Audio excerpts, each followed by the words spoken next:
जातक पाली या जातक कथाएं बौद्ध ग्रंथ त्रिपिटक के सुत्त पिटक के अंतर्गत खुद्दक निकाय का 10वां भाग है। इन कथाओं में भगवान बुद्ध के पूर्व जन्मों की कथाएं हैं, जो मान्यता है कि खुद गौतम बुद्ध जी के द्वारा कहे गए हैं। हालांकि कि कुछ विद्वानों का मानना है कि कुछ जातक कथाएं गौतम बुद्ध के निर्वाण के बाद उनके शिष्यों द्वारा कही गई है।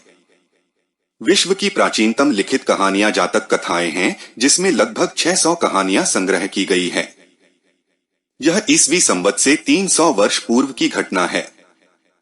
इन कथाओं में मनोरंजन के माध्यम से नीति और धर्म को समझाने का प्रयास किया गया है। जातक खुद्दक निकाय का 10वां प्रसिद्ध ग्रंथ है। जातक को वस्तुतः ग्रंथ न कहकर ग्रंथ समूह ही कहना अधिक उपयुक्त होगा। उसका कोई कोई कथानक पूरे ग्रंथ के रूप में है और कहीं कहीं उसकी कहानियों का रूप संक्षिप्त महाकाव्य सा है। जातक शब्द जन धातु से बना है। इसका अर्थ है भूत अथवा भा। जन धातु में त प्रत्यय जोड़कर यह शब्द निर्मित होता है। धातु को भूत अर्थ में प्रयुक्त करते हुए जब अर्थ किया जाता है तो जात भूत कथा एवं रूप बनता है। भाव अर्थ में प्रयुक्त करने पर जात जने जन जन्म अर्थ बनता है।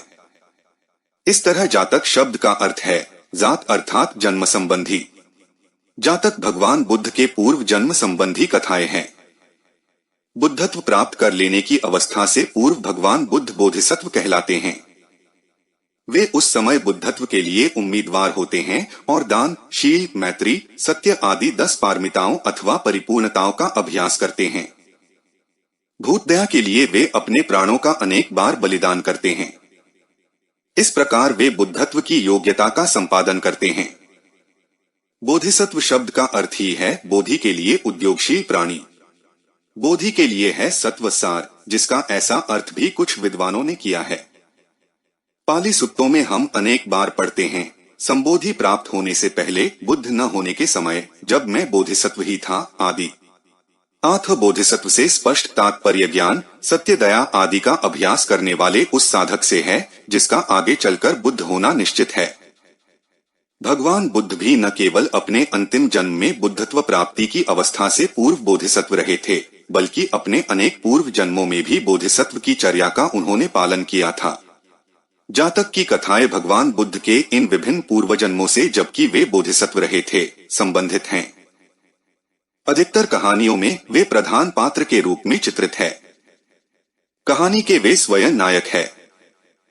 कहीं कहीं उनका स्थान एक साधारण पात्र के रूप में गौण है और कहीं कहीं वे एक दर्शक के रूप में भी चित्रित किए गए हैं। प्रायः प्रत्येक कहानी का आरंभ इस प्रकार होता है, एक समय राजा ब्रह्मदत्त के वाराणसी में राज्य करते समय अतीते वाराणसीन्य ब्रह्मदत्ते रज्जकारेंते बोधिसत्व कुरंग मृग की योनि से उत्पन्न हुए, अथवा सिंधु पार के घोड़ों के कुल में उत्पन्न हुए, अथवा बोधिसत्व ब्रह्मदत्त के अमात्य थे, अथवा बोधिसत्व गोह की योनि से उत्पन्न हुए, आदि आदि। जातक की कहानियों में से कुछ का नामकरण तो जातक में आई हुई गाथा के पहले शब्दों से हुआ है, यथा पशनक जातक किसी का प्रधान पात्र के अनुसार, यथा वर्णुपथ जातक किसी का उन जन्मों के अनुसार जो बोधिसत्व ने ग्रहण किए, यथा निग्रेध मिग जातक, मच्छ जातक आदि।